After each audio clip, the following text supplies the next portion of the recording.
오늘 우리가 묵상하는 말씀은 누가복음 13장 20절과 21절의 말씀입니다.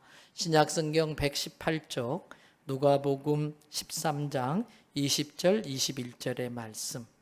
또 이르시되 내가 하나님의 나라를 무엇으로 비교할까?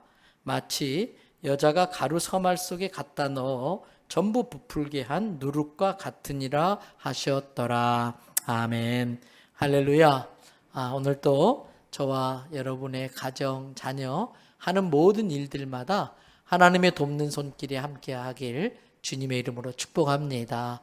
그리고 이 자리를 사모하지만 상황이 안 돼서 부득이하게 가정에서 영상으로 예배드리고 있는 우리 성도들에게도 같은 은혜가 함께할 줄 믿습니다. 옛날에 우리가 문둥병, 나병이라고 말을 했던 한센신병 환자들이 모여 사는 몰로카이라는 섬에 남이행 신부가 선교를 하고 있었습니다.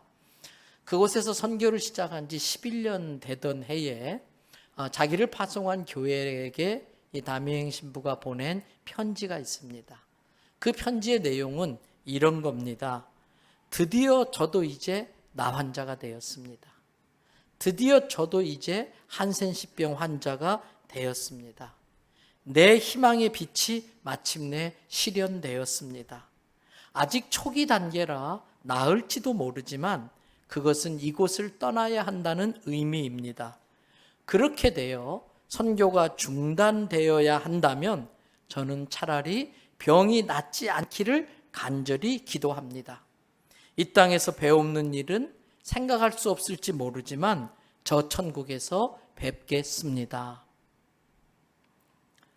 건강한 몸으로 아무리 그 나 환자들, 한센신병 환자들에게 복음을 전해도 당신이 우리 입장을 알아? 당신이 우리 같은 고통을 겪어본 적이 있어? 그러면서 마음을 열지 않는 거예요. 절망한 남이행 신부가 하나님께 하나님, 제가 복음을 전할 수 있도록 저도 저 병이 걸리게 해달라고 그렇게 기도했는데 선교 11년째에 그 기도가 응답되었다고 하면서 혹시라도 병 초기라 병이 나을지 모르니까 오히려 병이 낫지 않게 해달라고 기도 부탁하는 편지였던 것입니다. 오늘 본문 말씀은 예수님께서 하나님 나라 천국이 어떤 곳인가를 우리에게 가르쳐 주기 위해서 해주신 말씀입니다. 두 가지 말씀을 해주셨는데 읽진 않았지만은 먼저 19절 보십시오. 겨자씨의 비유예요. 누가복음 13장 18절 19절을 한번 읽어볼 겁니다. 그러므로 예수께서 이르시되 하나님 나라가 무엇과 같을까? 내가 하나님 나라를 너희에게 어떻게 설명해야 너희가 이해를 잘할 수 있을까? 내가 무엇과 비교해서 설명을 해줄까? 그러다가 19절 말씀하시는 거예요.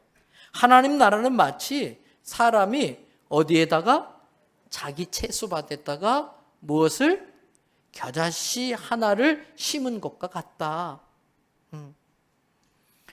이 겨자씨가 아주 작은 거지만 뿌리를 내리고 싹을 틔우고 또 자라서 가지가 무성해지니까 갈 곳을 못 찾아서 방황하던 새들이 그 나무 가지에 찾아와서 둥지를 틀고 거기에서 쉼을 얻고 자식을 키우고 하는 그것과 같다는 것입니다.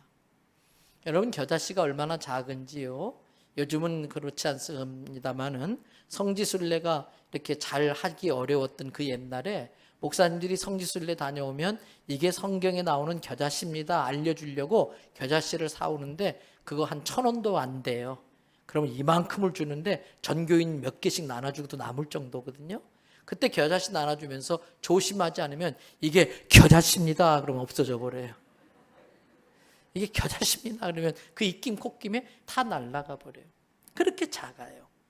근데 이 겨자씨 그렇게 보잘것없고 작지만 이게 뿌리 내려서 딱딱한 바위를 피하고 또 막 뻗쳐나오는 더 무성한 다른 나무의 뿌리를 피해가면서 그 딱딱한 땅을 뚫고 나와서 자라면은 나무처럼 되어서 그 많은 새들이 깃드는데 천국이 그와 같다는 거예요. 여러분, 그게 가능한 것은 생명이 있기 때문에 그렇습니다.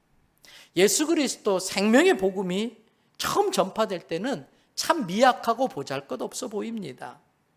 그렇지만은 생명의 그 특징 때문에 점점 더 왕성해지기 시작해서 마치 이 겨자씨가 큰 나무가 되어서 수많은 새들이 깃드는 것처럼 갈 길을 알지 못하고 이 세상에서 방황하고 떠돌던 수많은 영혼들이 예수 나무 가지에 깃들게 되는 게 천국이라는 거예요.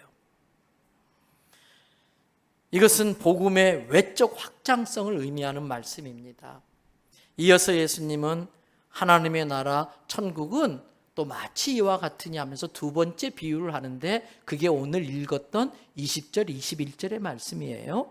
우리 한 번 더 누가복음 13장 20절 21절을 이번에는 여러분의 목소리로 같이 한번 읽어보겠습니다. 또 이르시되 내가 하나님 나라를 무엇으로 비교할까? 마치 여자가 가루 서말 속에 갖다 넣어 전부 부풀게 한 누룩과 같으니라 하셨더라. 밀가루의 양은 서말이에요. 굉장히 많은 걸 거예요. 근데 그 안에 들어가는 누룩은 어느 정도일까요? 요만큼이나 될까요? 근데 이 누룩의 힘이 대단해요. 저 어릴 적만 해도 요즘처럼 간식이 흔치 않았지요. 그래서 어쩌다가 학교 갔다 오면 어머니께서 간식으로 찐빵을 해주셨어요. 저희 어머니가 찐빵을 참 맛나게 만들어 주셨거든요. 제가 팥을 좋아해서 단팥빵 이런 걸 참 좋아하는데 얼마나 맛있는지 몰라요. 근데 학교 갔다 오면 어머니가 늘 그래. 얘 아랫목에 조심해라. 아랫목에 이불 덮어놓은 게 있는데 거기 보면은요. 선악표 노란 양은 밥통이 있어요. 학이 이렇게 그려져 있는.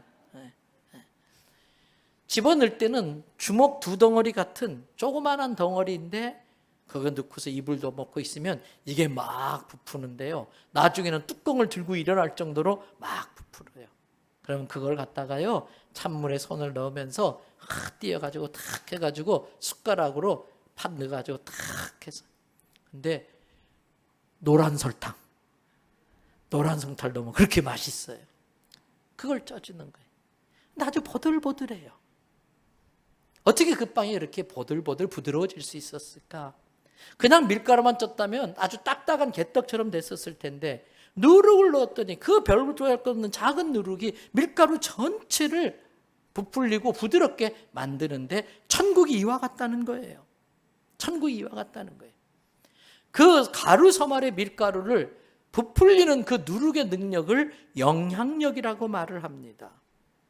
그 적은 누룩이 밀가루 전체를 부풀리듯이 우리 성도들이 각자 있는 곳에서 골고루 퍼져나가가지고 이 세상에 선한 영향력을 끼쳐서 이 세상을 하나님 나라로 만들어갈 수 있다. 하나님 나라는 그렇게 만들어져 간다. 그리고 그렇게 하나님 나라를 만들어가는 게 우리의 사명이라고 알려주고 있는 것입니다.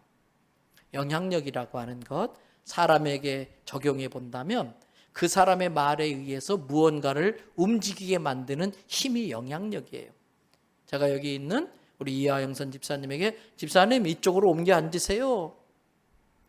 빨리 옮겨 가세요. 제 말이 그렇게 영향력이 없어요? 이렇게 여기에 있던 사람이 제 말에 의해서 저쪽 자리에 옮겨지는 게 영향력이에요. 예수 그리스도를 믿는 사람들은 어떤 사람인가? 예수님이 우리 그리스도인들의 정체성을 분명히 알려주는 성경 구절이 있는데 그게 우리가 잘 아는 마태복음 5장 13절입니다. 13절 말씀을 보세요. 우리의 정체성을 예수님이 알려줘요. 너희는 누구다? 세상의 소금이다. 너희는 항아리 속에 들어있는 소금이 아니다. 세상의 소금이다. 너희는 맛을 잃어서 쓸데없어 밖에 버려져서 사람들에게 밟히는 맛 잃은 소금이 아니다. 아주 강력한 맛을 지닌 소금이다. 우리나라 정서로는 소금이 맛을 잃는다는 걸 이해를 못하지만 이 중동 지역은 지각 변동에 의해서 바다가 이렇게 흙으로 덮여져서 땅속에서 오랜 시간 압력에 의해서 굳어진 게 있어요. 그래서 이 바닷물이 딱 굳어졌는데 그걸 암염이라고 그러는데 그걸 캐서 써요. 근데 이 암염이 비를 맞는다든지 그러면은 소금기가 싹 빠져나가 버리면 그럼 그건 쓸모없어서 그냥 버리는 거예요. 오늘 예수님은 우리에게 너희는 항아리 속에 담겨져 있는 소금이 아니고 세상의 소금, 너희는 맛을 다 빼앗겨버린 그런 쓸모없는 것이 아니고 강력한 기능을 발휘할 수 있는 소금이라고 우리의 정체성을 알려줘요. 이어서 14절과 15절 말씀을 보세요. 또 말씀하십니다. 너희는 뭐다? 세상의 빛이다.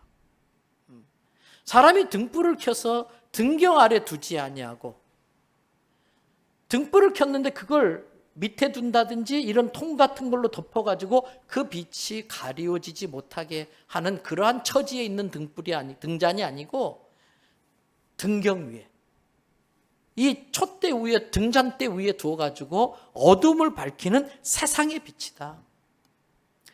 예수님이 우리 보고 너희를 세상의 소금과 빛이라고 할 때 네 가지 영역에 있어서 영향력을 끼쳐야 될 것을 이야기하는 겁니다. 첫 번째는 소금은 맛을 나게 해줘요. 요즘 이 코로나 때문에 힘들고 하니까 만나는 사람들마다 하는 이야기가 있어요. 야, 죽을 지경이다. 죽을 지경이다. 어떻게 살아야 될지 모르겠다. 죽을 맛이다. 그런데 우리 그리스도인들을 만나고 나면 그렇게 나보다 힘든 사람도 있었네. 근데 그 사람이 그걸 이겨냈다고? 그럼 나도 해도 되겠네. 아이고, 당신하고 좀 이야기하니까 마음이 위로가 돼. 다시 한번 시작해보고 싶은 마음이 들어. 죽을 지경, 죽을 맛으로 찾아왔던 사람이 나를 만나고 나니까 할 수 있어. 할만해. 그래도 이 세상 살만한 이유가 많아. 살만 나는 세상으로 느껴지게 만들라는 거예요. 두 번째 소금은 부패를 방지해줘요. 우리 그리스도인들은 이 세상에 자기가 있는 곳에서 불의하고 악하고 힘있다고 함부로 대하고 이런 것들 불의와 맞서 싸워서 부패를 방지해야 돼. 그래서 힘없고 연약한 자들도 정당한 대우를 받고 자기가 애쓴 만큼 노력한 만큼 대우를 받으며 만드는 정의로운 세상을 만드는 일을 우리가 해야 된다는 뜻이에요. 너희는 세상의 빛이다. 두 가지예요. 어두움 속에 교묘하게 숨어가지고 자기를 감추고 몰래 사람의 인생 가운데 찾아와서 그 사람의 마음에 못된 생각을 집어넣고 악한 마음을 품게 만들고 우울한 분위기를 조성하고 그 우울한 분위기에 움츠들어서 우울증에 빠지게 만들고 음란하고 추한 생각을 하게 만들고 우리 마음을 병들게 하는 어두움의 세력을 빛으로 몰아내라는 거예요. 깜깜한 방이지만 성냥 탁 켜서 촛불에 불을 붙이는 순간 어둠이 싹 물러가 버리는 거예요. 우리 그리스도인들이 가는 곳마다 그런 현상이 나타나야 된다는 거예요. 이게 세상의 빛이라는 거예요. 그리고 네 번째로 어둠을 몰아내는 것만으로는 안 되고 캄캄한 밤, 캄캄한 곳에서 어디로 가야 될지 이리 부딪히고 저리 부딪히고 발 걸려 넘어지고 자빠지고 그러는 상황 속에 문을 하나 빼꼼 열었더니 빛이 쫙 들어가는 거예요. 그 빛 때문에 함정을 피하고 장애물을 피하고 그 못 박힌 판자 쪽을 피해가면서 그 문을 통해 탈출해 나오는 것처럼 어둠에 방황하는 수많은 사람들에게 우리 그리스도인들이 이렇게 해야 살 길입니다. 이렇게 하면 소망이 있습니다. 여기로 가면 됩니다. 가이드 하는 라이트하우스, 등대가 되라고 예수님이 말씀하고 있는 것입니다. 이 네 가지, 죽을 만하는 세상을 살맛 나게 만들고 다 썩어진 세상을 공정한 대우를 받는 정의로운 사회로 만들고 영적으로 어둠에 묶여있고 갇힌 자들을 노인받게 만들고 그들이 갈 길을 인도하는 내가 곧 길이요 진리요 생명이라는 예수님께로 이끌어내는 이 네 가지를 나의 사명으로 깨닫고 그걸 사명으로 품고 어떻게 하면 이 사명을 감당하며 살 수 있을까 오늘 또 몸부림치며 살고 있다면 그 사람은 직업이 무엇든 어떤 처지에 있든 인생을 잘 사는 사람. 이것이 하나님이 나를 이 세상에 보낸 뜻이라는 걸 깨닫지 못하고 오직 이 세상의 가치관에 매여서 질질 끌려다니며 사는 인생은 아무리 겉모습이 화려해도 그 인생은 잘 사는 인생이 아니라는 것입니다. 예수님은 우리에게 이 그리스도인의 정체성으로 살아가기 위해선 어떻게 해야 되는지 이 겨자씨 비유와 누룩의 비유를 통해 그 방법을 알려주고 있습니다. 아까 읽었던 누가복음 13장 19절에서 이 겨자씨를 그냥 겨자씨라고 하지 않고 뭐라고 했습니까? 자기 채소밭에 심은 겨자씨. 심은 겨자씨. 여러분, 똑같습니다. 우리는 예수 그리스도를 통해 받은 그 복음에 생명이 있는 걸 믿습니다. 그런데 생명은 그 생명을 죽을 때에 다른 생명이 태어나요. 생명은 자기 생명을 바칠 때에 또 다른 생명이 태어나요. 우리는 예수 그리스도의 복음에 생명이 있다는 믿음을 가지고 예수님이 십자가의 죽으심으로 십자가에 자기를 심음으로써 수많은 영혼을 구원하게 만들 수 있었던 것처럼 십자가에 죽는 심정으로 복음을 전하는 일에 헌신을 해야 돼. 사도 바울은 자기 믿음의 아들이기도 하고 또 자기의 제자이기도 하고 또 자기가 목회하던 목회지의 후임 목회자이기도 한 디모데에게 디모데후서 4장 1절부터 5절을 통해 이렇게 교훈하고 있습니다. 1절, 하나님 앞과 산자와 죽은 자를 심판하시는 권세를 갖고 계신 예수 그리스도 앞에서 그분이 앞으로 장차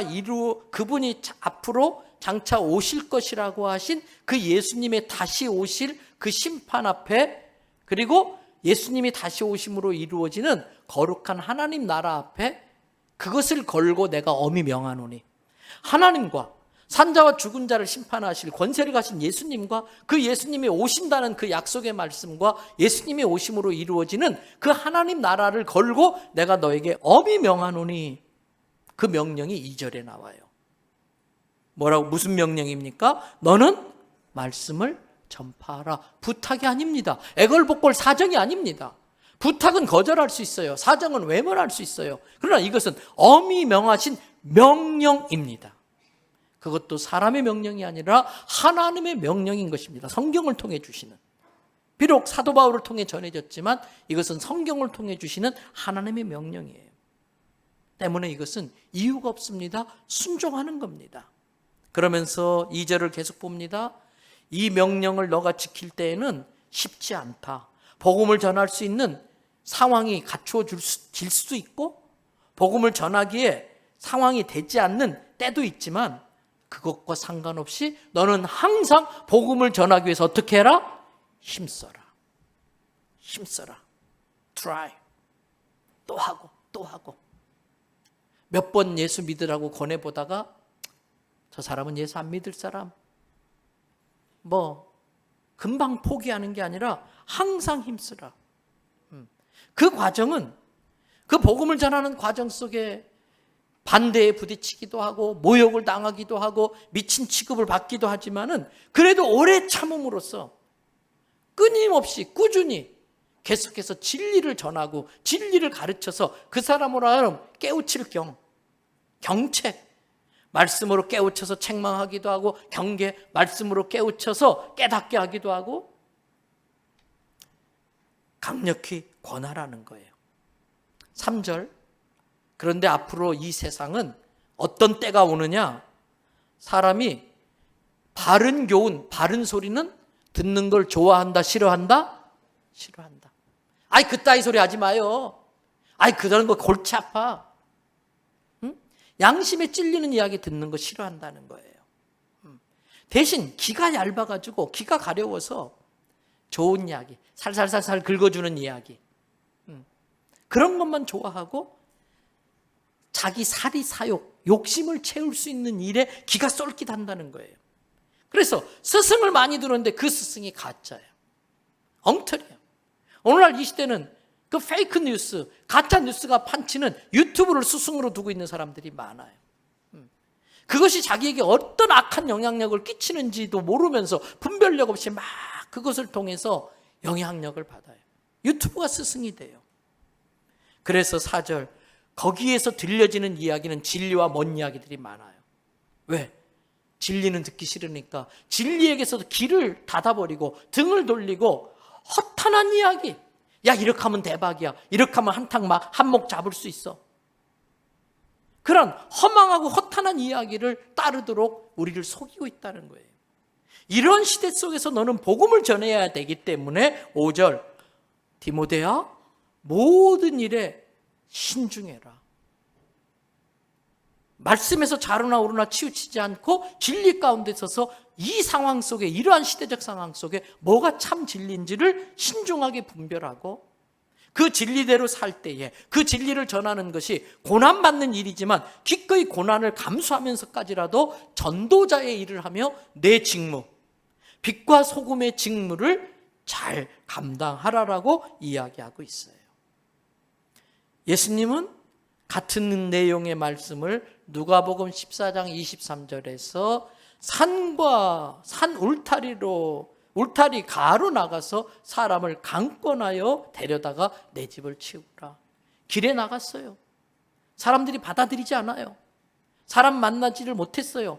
그렇다고 포기하지 말고 사람들이 갈 것 같지 않은 산 울타리, 출입 금지라고 울타리 쳐놓은 그런 데까지 가서라도 사람을 찾아내고 복음을 받아들일 사람을 찾아내서 그 사람을 그냥 설렁설렁이 아니라 강권하여. 우리는 장사하는 경우에 예를 들면 이 물건 사주세요 말하는 것보다도 복음을 열심히 전하지 못해요. 이 보험 들어주세요 말하는 것보다도 복음을 열심히 전하지 못해요. 오늘 주보 일면에 말씀 짧은 글을 써놨잖아요. 만일 당신이 교통사고 나간다면, 만일 당신이 암에 걸린다면, 만일 당신이 죽는다면, 근데 그 중에 하나는 틀려요. 뭐가 틀려요? 만일 당신이 죽는다면. 당신이 죽는 건 만일이 아니고 결정된 사실이에요. 근데 그걸로 끝나는 게 아니라 그 후에 하나님의 심판이 있어요. 이것을 우리가 믿으면 우리는 그냥 설렁설렁 전하다가 끝나는 것이 아니라 강력히 권해서 이 구원의 방주, 이 구원의 이 하나님의 집을 채워야 할 줄로 믿습니다. 예수님은 그렇게 겨자씨처럼 심듯이 복음을 심어야 된다. 그 복음을 심을 때는 하늘의 밀이 땅에 떨어져 죽는 것 같이 예수님이 십자가에서 자기를 심은 것 같이 그러한 심정으로 복음을 전해야 된다 하면서 복음 전하는 방법을 누룩을 통해 가르쳐주고 있어요. 누룩은 밀가루에 비해 양이 적습니다. 그런데도 이 누룩은 전체를 변화시킬 수 있어요. 그게 누룩의 능력이에요.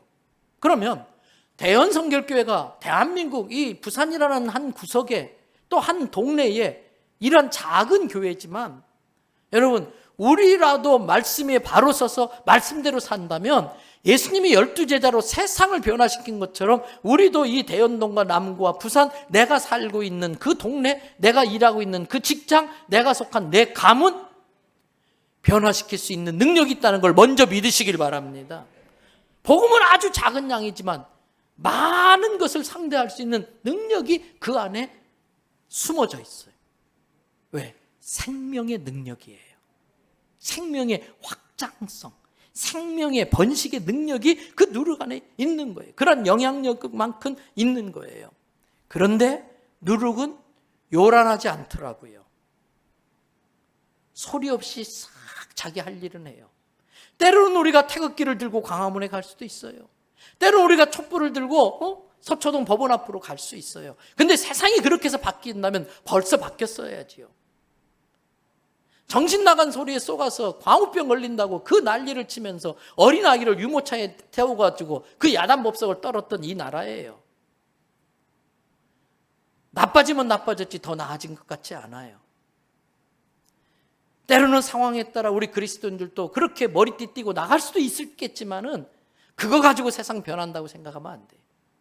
한 사람 한 사람이 자기가 있는 곳에서 정말 말씀대로 사는 누룩의 삶을 살 때에 이 세상은 달라지기 시작하는 거예요.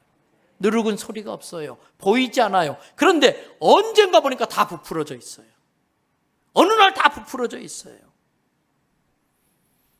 여러분 지난번에 우리들이 잘 아는 배우 윤여정 씨가 오스카상 여우주연상을 타면서 전 세계가 막 발칵 난리가 났었지요.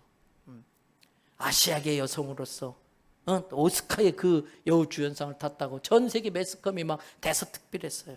그때 우리나라 매스컴들은 더 말할 것도 없이 야단법석을 떨었어요. 그런데 어떤 신문에 보니까 그 타이틀을 뭐라고 했냐면은 윤며들다 그랬어요. 요즘 젊은이들이 말을 가지고 워딩 플레이를 해요. 말장난을 잘해요. 윤며들다는 건 뭐냐면 윤여정 씨라는 그 배우를 보는 순간 자기도 모르게 그 캐릭터에 반해버리고 만 거예요. 자기도 모르게 그 윤여정이라는 배우를 좋아하게 되면서 윤여정이라는 배우를 흉내내고 따라하는 현상들이 나타나는 거예요. 그것을 윤여정과 스며들다, 윤여정에 스며들다라는 단어를 합해서 윤며들다 이렇게 표현한 거예요. 여러분, 우리 예수 믿는 사람들은 내가 있는 곳에서 내가 만나는 사람들이 예수에 스며들도록 예며들다 하는 사명이 있는 거예요. 윤며들다를 넘어서서 예며들게 만드는 것이 우리가 해야 할 일이라는 것입니다. 이런 일을 하려면 내가 던져진 존재가 아니고 우연히 이렇게 버려진 존재, 던져진 존재가 아니고 의도적으로 계획적으로 그곳에 심겨진 존재라는 믿음이 있어야 돼. 어떤 직업을 가졌든 어떤 일을 하든 어떤 가문에 태어났든 어떤 공동체에 속해 있든 던져진 것이 아니고 하나님께서 의도적으로 나를 그곳에 심으셨다는 걸 깨달으시기를 바랍니다. 이게 우리의 정체성이에요. 그래서 그 심겨진 곳에서 선한 영향력을 발휘해야 됩니다. 그런데 그러한 선한 영향력을 발휘하려면 내게 스피리추얼 파워, 영적인 파워가 있어야 됩니다. 그 영적인 파워는 어떻게 생겨나는가? 우리가 진리라고 믿는 이 하나님의 말씀에 대한 절대 믿음. 절대라는 표현을 쓴 것은 반제 제왕에서 절대 반제라는 표현이 나오듯이 절대 믿음이라는 건 어떤 상황 속에서도 변질되거나 흔들리거나 양보되지 않는 절대 믿음. 하나님 말씀에 대한. 그리고 내 목에 칼이 들어와도 이 말씀에 순종하는 절대 순종. 이 절대 말씀에 대한 절대 믿음으로 절대 순종하면 하나님이 그 사람과 임마누엘 해주는 거예요. 그러면 나는 무능한 존재이지만 하나님이 나와 함께 하기 때문에 하나님의 능력이 나를 통해 나타나는 거예요. 나와 함께하는 하나님이 바로 성령님이세요. 나는 참 무능하지만 그 겨자씨처럼 보잘것없는 존재지만 하나님 말씀에 대한 절대 믿음으로 절대 순종할 때에 내게 성령님이 함께 하시면서 성령의 지혜와 성령의 능력으로 이 세상을 변화시키는 누룩이 되는 줄로 믿습니다. 우리 그리스도인들이 이러한 각오와 결단이 없으면 그걸로 끝나는 게 아니더라고요. 내가 선한 영향력을 끼쳐야 되는 사명이 있음에도 불구하고 이런 사정 저런 이유 때문에 그렇게 살지 못하면 선한 영향력을 끼치지 못하는 걸로 끝나는 게 아니라 세상은 그런 사람들에게 찾아와서 그런 사람에게 세상이 스며들기 시작해요. 그리스도인들이 복음 위에 바로 쓰고 말씀대로 살지 못하면 그걸로 끝나는 게 아니라 그리스도인의 삶 가운데 세상 가치관, 세상의 문화, 세상 라이프 스타일이 스며들어서 새며들다가 돼버려요. 세상에 스며들고 말아요. 그러면 거기에서 끝나는 게 아니라 악취를 풍기게 돼요. 선한 영향력이 아니라 악한 영향력을 끼치게 돼요. 그 대표적인 케이스가 바리새인이에요. 그래서 성경을 앞으로 한 장 넘기시면 누가복음 12장 1절에 보세요. 그 끝부분에 많은 사람들이 몰려들어서 발이 밟힐 정도로 많은 복잡한 그 상황 속에 바리새인들이 중간중간에 스며들어 있더라는 거예요. 그걸 보신 예수님께서 그 사람들에게 바리새인의 누룩을 조심해라. 그런데 12장 1절 뒷부분에 보세요. 바리새인의 누룩을 뭐라고 그랬어요? 외식을 조심해라. 외식이 뭔가요? 바리새인들의 말은 틀린 게 없었어요. 예수님조차도 너희들이 바리새인의 말하는 대로 살아라. 그러나 그들의 행위는 본받지 말아라 말씀하세요. 바리새인들은 말은 그렇게 했지만 그렇게 살지 않은 게 문제였었어요. 여러분, 그런 바리새인들을 향해 예수님께서 마태복음 23장 13절에서 책망하시는 내용이 나오지요. 한음성으로 읽어봅니다. 화 있을진저 외식하는 서기관과 바리새인들이여, 너희는 천국 문을 사람들 앞에서 닫고 너희도 들어가지 않고 들어가는 하는 자도 들어가지 못하게 하는도다. 우리 그리스도인들이 예수 그리스도로 말미암아 구원받고 변화되어서 이 세상과 비교할 수 없는 탁월한 성결성, 도덕성 그런 걸 가지고 살아내야 되는데 그렇게 살지 못하면 오히려 세상의 영향력을 받아서 변질된다는 거예요. 그럼 바리새인처럼 외식하게 된다는 거예요. 그래서 우리가 이 세상을 향해 선한 영향력을 발휘하기 위해서 인성이 더 좋아야 되고요. 세상 사람보다 더 겸손해야 합니다. 더 인내해야 됩니다. 더 온유해야 됩니다. 더 많이 사랑해야 됩니다. 더 진정성을 갖춰야 됩니다. 더 정직해야 됩니다. 더 헌신하고 더 봉사하고 더 희생할 수 있을 때에 영향력이 발휘되는 것이지, 그렇지 않으면 맛을 잃은 소금 취급을 받아서 세상 사람들에게 조롱당하고 비웃음 당한다는 거예요. 이것을 야고보 사도는 야고보서 2장 14절과 22절에서 이렇게 말합니다. 원래 14절부터 22절까지 다 읽어야 되겠지만 시간상 그렇지 못하니까 집에 가서 읽어보시고 14절과 22절만 설명한다면 14절, 내 형제들아 네가 만일 나는 예수 믿고 구원받았다고 하는 믿음이 있단다고 말한다면, 말은 그렇게 하는데 너의 그 말대로 믿음대로 행함이 없다면 무슨 유익을 끼치겠느냐? 무슨 선한 영향력을 끼치겠느냐? 과연 나를 구원했다고 하는 너의 그 믿음의 고백이 진짜 너를 구원한 믿음 맞냐? 그러면서 22절, 봐라, 믿음에는 행함이 함께 따라와야 된다. 행함이 믿음을 온전하게 한다는 거예요. 여러분, 지난 수요일 날 하나님의 뜻이 어디 있는지 모르지만 갑자기 우리 교단 부총회장 목사님이 오셔서 이곳에서 말씀을 전하라고 좀 강단을 내드렸어요. 그분이 하신 말씀 중에 지금 세상이 이렇게 된 건 100% 다 목사 때문이라는 거예요. 100% 다 우리 목사들 잘못이라는 거예요. 여기 설교하고 있는 저도 사실 말씀대로 살지 못해요. 위선이 많고 외식이 많고 거짓이 많아요. 그런 목사들 때문에 이 세상이 이 지경이 됐다. 다 우리들 목사 책임이라는 거예요. 여러분, 세상 사람들이 우리 성도들을 보면서 정말 저 사람 말 잘한다. 말 정말 잘해. 그런데 야, 너 저 사람 어떻게 말 잘하게 됐는지 알아?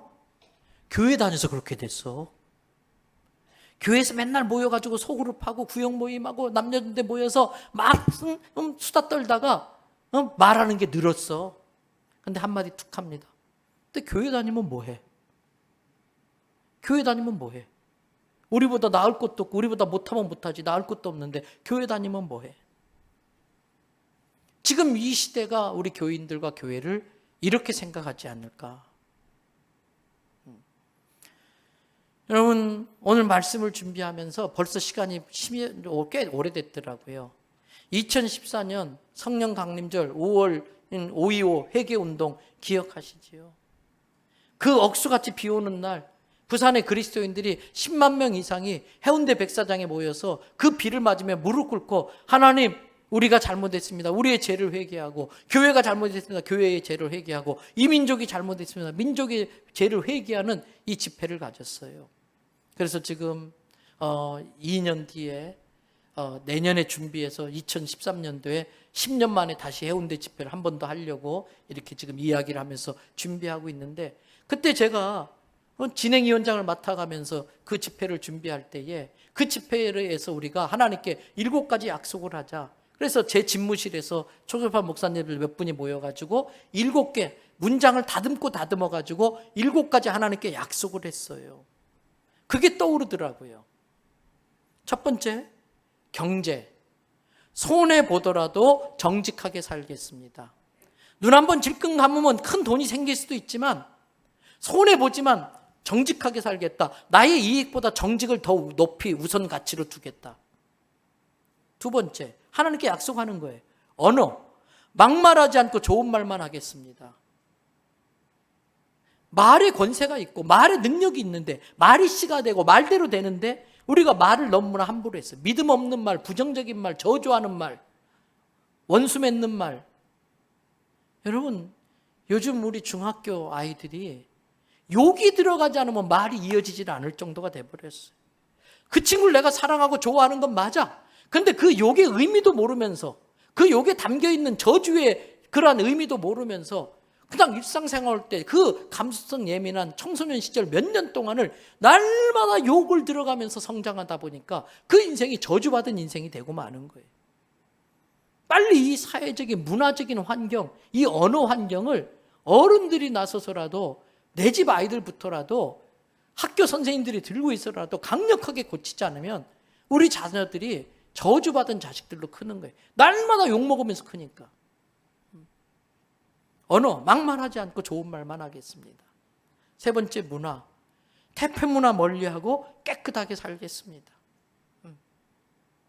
강남이 우리나라의 큰 교회들이 제일 많은데 강남이 또 룸사랑도 제일 많잖아요. 태폐 문화가 이제는 우리 집집마다 다 스며들었잖아요. 이 구석구석 골목마다. 네 번째, 가정. 방황하지 않고 가족과 함께 하겠습니다. 오죽했으면 하나님이 코로나 보내셔가지고 야 그만 좀 싸돌아다니고 이제 집에 가서 애들하고 좀 같이 뒹굴고 애들하고 밥 먹고 좀 가족하고 보내라. 이 사회의 변화는 어떤 대단한 캐치프레이즈, 어떤 정책, 정부의 어떤 정책으로 변화되는 게 아니라 가정들에서 가정교육이 제대로 이루어지고 학교마다 학교교육이 제대로 이루어질 때 여러분 20년, 30년에 걸쳐서 다시 회복될 수밖에 없어요. 어느 날 갑자기 결심하고 2022년부터 확 달라진다? 말도 안 되는 소리예요. 30년 동안 썩어왔다면 그 썩어진 걸 바로 고치는데 30년의 세월을 또 수고해야 돼. 그러나 너무 오래 걸린다고 포기할 게 아니라 그래도 밀고 나가야 되는 게 살 길일 수밖에 없어요. 가정, 방황하지 않고 가족과 함께 하겠습니다. 다섯 번째, 이웃. 외면하지 않고 어려운 이웃 돕겠습니다. 여러분, 아프가니스탄이 지금 강도 만났어요. 저는 새벽마다 기도해요. 하나님, EU가 들고 일어나고 미국이 또 다시 한번 입장을 좀 바꾸고 중국과 소련이 모르는 척하면서 은근히 즐기면서 은근히 지지하고 있는 이 중국과 소련, 러시아가 달라지게 하셔서 이 탈레반 또 ISK 이 강도들을 꼼짝 못하게 전 세계가 들고 일어나게 해달라고 저 새벽마다 기도해요. 여러분, 강도 만난 난민들 우리나라로 받아들이는데 이런저런 입장들이 있지만 일단 강도 만난 사람 성경이 분명히 말했잖아요. 고아와 과부와 나그네와 이 가난한 자들을 외면하지 말라고. 다만 지혜는 필요해요. 여러분, 이런 과정 속에 우리나라에 이슬람이 슬금슬금 스며들면서 이슬람이 퍼져나가는 건 지혜롭게 막아서야 돼요. 이슬람은 항상 겸손하게 들어와요. 약자로 들어와요. 약자 코스프레로 들어와요. 그러면서 열심히 자식 낳고 이슬람 젊은이들이 한국 대학에 유학 와가지고 한국 여자애들이 그 매부리코에 그러한 모습에 홀딱 반해서 결혼하는데 현지에 와이프들이 있어요. 일부 다처제니까. 그래서 애를 20명씩 낳아가지고 제가 독일을 갔는데 독일의 제일 큰 도시 뮌헨 중앙역 제일 중심인데 사방에 유럽 사람이 거의 안 보여요. 다 이슬람 사람, 아랍 사람들이. 다 이슬람 식당밖에 없어요. 완전히 장악해버렸어요. 그래서 전 인구의 시간 10년, 20년 지나면서 15% 이상이 되면 그때부터는 이슬람에 아예 정책이 있어요. 폭력적인 방법을 써서 전복시켜서 이슬람 국가화 시키는 거예요. 5%밖에 안 될 때는 깨갱하고 꼼짝 않고 있어요. 아주 친절해요. 아주 부드러워요. 그렇게 사람이 좋을 수가 없어요. 한 명 한 명 보면 그렇게 좋은 사람이 없어요. 그러나 이슬람이라는 이 종교적 신념에 악한 영에 딱 사로잡히면은 무서운 사람들로 바뀌어요. 여자를 함부로 대해도 샤리아법에 된 대로 자기는 율법대로 살았다는 거예요. 그게 알라의 뜻이라는 거예요. 난민들을 우리가 돕고 받아들이지만 이런 부분은 조심하면서 어떻게 뱀같이 지혜로우면서 비둘기처럼 순결하게 이 사람들을 도울까를 늘 고민해야 돼. 어찌됐든 이웃, 어려운 이웃 외면하지 않고 돕겠다 약속했어요. 환경, 불편하더라도 참고 아끼겠습니다. 전 세계가 지금 물폭탄을 맞아요. 이제는 옛날의 홍수와는 비교가 안 돼요. 지금 만들어 놓은 댐, 지금 만들어 놓은 관계시설로 감당이 안 될 정도로 퍼붓는 현상들이 나타나요. 이유는 온난화예요. 온난화예요. 몇 년 전에 캐나다 로키 산맥에 가서 빙하를 갔는데 불 1년 사이에 빙하가 팍팍 줄어드는데, 목사님 옛날엔 여기까지 빙하가 있었습니다. 근데 차 타고 몇 킬로를 들어가야 거기에서 빙하를 만나요. 그런 것들이 막 수증기로 올라가면서 물폭탄으로 쏟아지는데, 그 모든 원인 제공은 누가 했느냐? 내가 한 거예요. 우리가 한 거예요. 특별히 부자들은 펑펑 막 써요. 물폭탄 떨어져도, 그 사람들은 물폭탄 떨어져도 아무 문제 없는 곳에서 살아요. 모든 시설이 잘 된 곳에서 살아요. 그래서 그렇게 환경을 망쳐놓은 피기에는 고스란히 가난한 사람, 어렵게 사는 사람이 더 많이 피해를 당해요. 잘 사는 사람들은 그 모든 원인을 더 많이 제공해놓고 그들은 아무 문제 없어요. 껐다없어요. 더 어렵고 힘든 사람이 더 힘들어지는 거예요. 이러한 상황을 우리 그리스도인들이 내일 아니라고 모르는 척하고, 샴푸 이렇게 막 써도 무슨 문제 있겠나. 우리 한 사람 한 사람이 요만큼씩 줄이면, 이게 모아지면 우리 교회만 그렇게 모아도 어떻게 달라질까. 작은 것에 힘과 능력을 믿고 우리부터 앞장서야 돼야 되는. 마지막 7번째, 대한민국을 사랑하겠습니다. 나라 대한민국을 사랑하겠습니다. 여러분, 조국은 부모와 같은 존재예요. 부모는 때로 나보다 못 배울 수도 있어요. 부모도 실수할 수 있어요. 그래도 부모는 부모예요. 조국 대한민국이 어려운 지경에 처할 수 있지만, 헬조선 그러면서 이 지옥 같은 나라, 우리가 이 나라를 저주하면 이 나라는 누가 지키고 누가 이 나라를 발전시켜 나가겠어요. 그리스도인의 기본 가치관은 조국을 사랑하는 애국심이에요. 그래서 6가지 영역, 경제, 언어, 문화, 가정, 이웃, 환경, 나라. 그런데 이게 쭉 생각하는데, 이 구호를 만드는 일에 제가 중심이 돼서 만들었지만 저도 그렇게 살고 있지 않았더라는 거예요. 권위에는 주어진 권위와 획득된 권위라는 게 있습니다. 주어진 권위는 그 사람이 누구이든 그 자리에 앉으면 그 사람에겐 힘이 생겨요. 타이틀이 딱 붙으면, 도지사, 시장 타이틀이 붙으면 따라오는 권위가 있어요. 이게 주어진 권위예요. 획득된 권위는 그런 자리도 없고 타이틀도 없는데 그 사람의 삶의 모습 때문에 사람들이 존경하고 따르면서 영향력을 받게 되는 게 획득된 권위예요. 주어진 권위는 사람의 몸은 움직이게 하지만 마음은 움직이지 못합니다. 그러나 획득된 권위는 먼저 마음을 움직이게 만듦으로써 몸까지 움직이게 만드는 거예요. 사울왕과 다윗이 있습니다. 사울왕은 왕의 자리 때문에 주어진 권위가 있었어요. 주어진 권위는 당신이 그 자리에 앉을 만한 한 사람인지, 당신이 그런 타이틀을 붙일 수 있는 사람인지를 증명해 보라고 항상 도전을 받아요. 오늘 우리 일부 예배에도 박수영 집사님, 국회의원이지만 매주마다 내려와서 주일 예배, 주일 성수를 잘 하는데, 일부 예배 때 제가 그런 설교했어요. 그런 이야기 했어요. 국회의원이 된 것은 그만큼 인정받고 해서 그러한 권한이 주어지고 그러한 자리까지 올라가고 존경하는 건데, 국회의원은 그래서 일반적인 사람보다 훨씬 더 높은 도덕성과 탁월한 그런 삶의 모습을 보여줘야 되기 때문에 그걸 증명하라고 거친 도전을 받을 수밖에 없다. 부동산 문제든 뭐가 됐든 그걸 억울해하거나 원통해하지 말고 그걸 증명해 보이면 그때 국민들의 마음이 그 사람에게 가게 되고 그 사람은 진정한 리더가 된다. 이런 말씀을 드렸어요.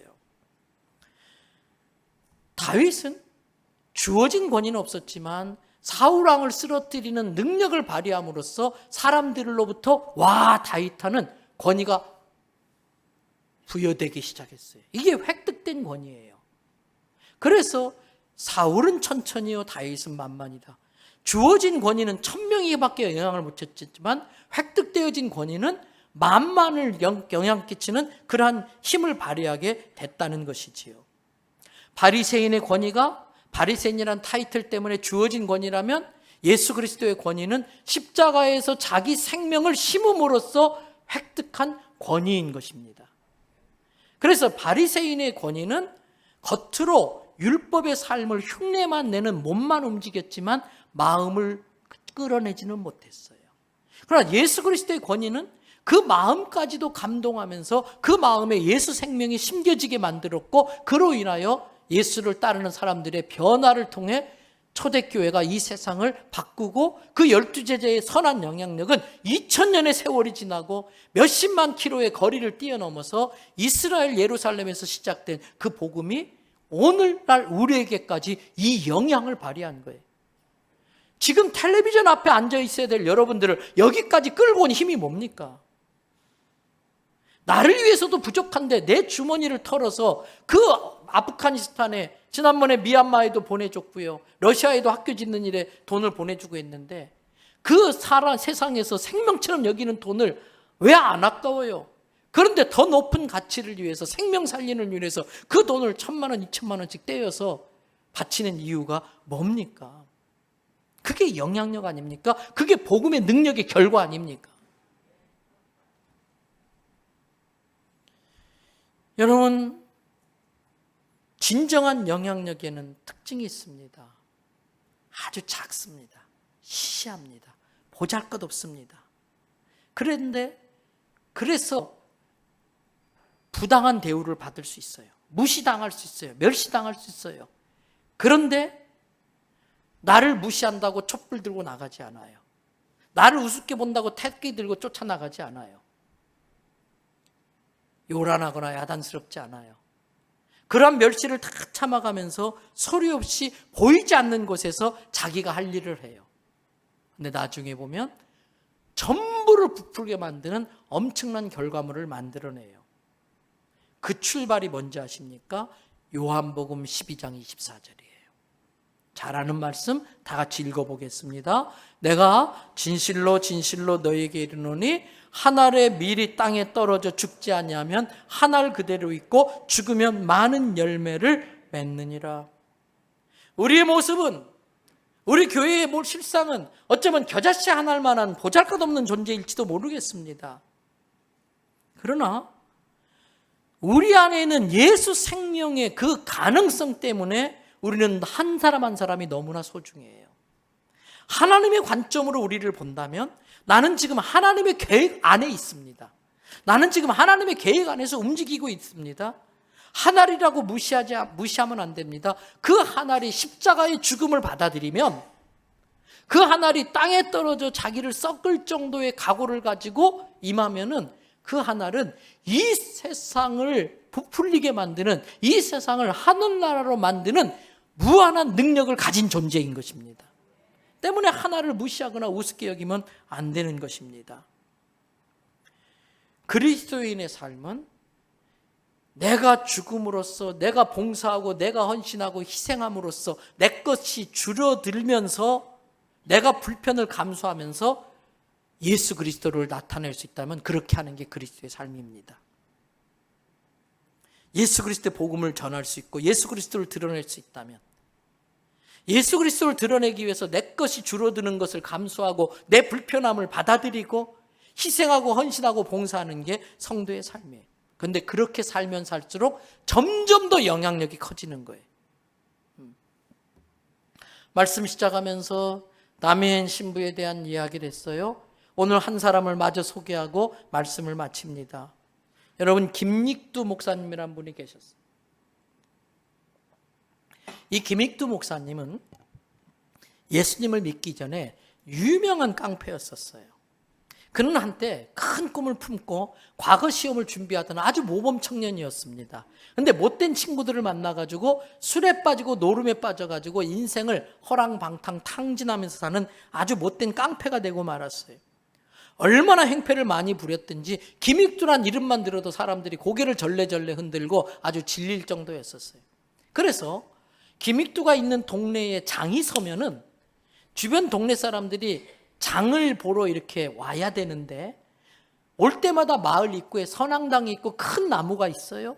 거기다 돌 하나 던져놓고 천지신명이여 비나이다 비나이다, 제발 오늘 김익두를 만나지 않게 해주세요. 이렇게 빌고 그 마을장에 들어올 정도로 김익두가 두려운 존재였었어요. 그런 김익두가 1900년 장난삼아 그냥 어떻게 갔는데 스왈른이라는 목사님이 설교를 하는 집회에 참석했다가 예수님에 대해서 듣게 돼요. 그날 그는 자기가 죄인이라는 걸 깨닫게 되고 내가 더 이상 이렇게 살아서는 안 되겠다. 내가 달라져야겠다. 굳은 결심을 하고 그날부터 예수님을 믿기로 작정을 합니다. 근데 자기가 그동안 살아왔던 삶이 있다 보니까 다른 사람에게 예수 믿는다는 말을 하지 못하고 몰래 숨어서 교회를 다니고 몰래 예수님을 믿었어요. 그는 예수님을 믿기로 작정한 그날부터 매일 마시던 술을 딱 끊습니다. 그리고 2달쯤 지났는데 늘 김익두와 어울리던 친구들이 김익두가 안 보이니까 연락에도 아무 소식이 없고 하니까 궁금해가지고 찾아와가지고 김익두를 끌고 술집까지 간 거예요. 그러면서 옛날처럼 너무나 당연하게 야, 술 한잔 마시자. 그런데 김익두가 아이 나 못 마신다고. 안 마신다고. 야, 해가 서쪽에서 뜰 일이네. 천하의 김익두가 술을 거절해? 야, 임마 빨리 안 마셔. 그랬더니 김익두가 아, 요즘 내가 약을 먹고 있어가지고 그 약 먹는 것 때문에 술을 못 마신다고. 야, 임마 너같이 덩치 좋고 몸 좋은 놈이 무슨 약을 먹어. 무슨 약 먹는데 무슨 약? 구약과 신약을 먹고 있어. 그런데 억지로 술을 퍼먹인 거예요. 그날 술에 취해서 오면서 김익두가 중간에 길바닥에 주저앉아서 펑펑 울어요. 펑펑 울어요. 예수님을 3번 부인한 베드로를 생각하면서 펑펑 울어요. 그리고 집에 와서 결심을 합니다. 내가 이 동네에서 계속 이렇게 살다간 온전히 예수님 믿을 수가 없다. 그리고 이사를 해버려 아예. 자기를 모르는 사람한테. 그리고 열심히 기도 생활하고 열심히 성경 공부를 하는데 어느 날 친구들한테 김익두 죽었다는 부고장이 날라온 거예요. 친구들이 충격을 먹었어요. 아니 그 건강한 친구가 왜 갑자기 죽어? 왜 그 젊은 친구가 이렇게 갑자기 죽어? 그 친구 장례식이라도 가봐야지. 그리고 부고장에 적힌 대로 그날 그 시에 그 장소로 딱 갔는데 교회예요. 교회라는 데서 장례식을 치르는가 보다. 들어갔는데 김익두가 멀쩡히 앉아 있는 거예요. 야 뭐냐? 그날이 김익두 세례받는 날이었어. 그러면서 황당해하는 친구들에게 얘들아 예수 믿기 이전 김익두는 세례받는 이 순간부터 죽는 거야. 그리고 이제 새로 김익두가 태어나. 그래서 예수 믿기 이전에 죽는 김익두니까 너희들한테 부고장을 보낸 게 맞지 않겠느냐. 너희들도 나랑 같이 예수 믿자. 김익두가 예수를 믿기 시작했다는 소문이 돌자 사람들은 궁금한 거예요. 저 진짜인가? 저 김익두 저거 쇼하는 거 아닌가? 진짜 예수 믿는가? 그때 어떤 간 큰 사람 한 명이 진짜 김익두가 예수님을 진짜 믿는지 알아보려고 주일날 성경책 옆에 끼고 교회 가는데 몰래 숨어 있다가 물을 쫙 뿌려봤어요. 근데 김익두가 물을 툭툭 털고 일어나면서 자기 물 뿌린 사람한테 한마디 하는 거예요. 여보시오, 당신은 옛날 김익두가 죽은 걸 감사하시오. 옛날 김익두가 아직도 살아있었다면 당신은 이 자리에서 요절이 났을 거예요. 껄껄 웃으면서 가더라는 거예요. 성도 여러분, 우리는 세상의 빛입니다. 세상의 소금입니다. 이거는 선한 영향력을 끼치면서 이 세상을 내가 있는 가정, 내가 있는 가문, 내가 일하는 일터, 내가 일하는 그 직장에서 복음의 생명의 능력을 전해서 천국을 만들려고 하는 사명을 위해 사는 사람이 이게 쉬운 일은 아니에요. 그러나 내가 겨자씨가 땅에 심겨져 죽는 것 같은 심정으로 이 말씀을 위해 살다 보면 어느새 나에게는 이 세상을 변화시킬 수 있는 선한 영향력이 생기는 거예요. 오늘 설교의 제목, 전부 부풀게 하라. 우리 대연성결교회 예수 누룩 때문에 이 세상이 하늘나라로 전부 부풀어지는 역사가 일어나기를 주님의 이름으로 축복합니다.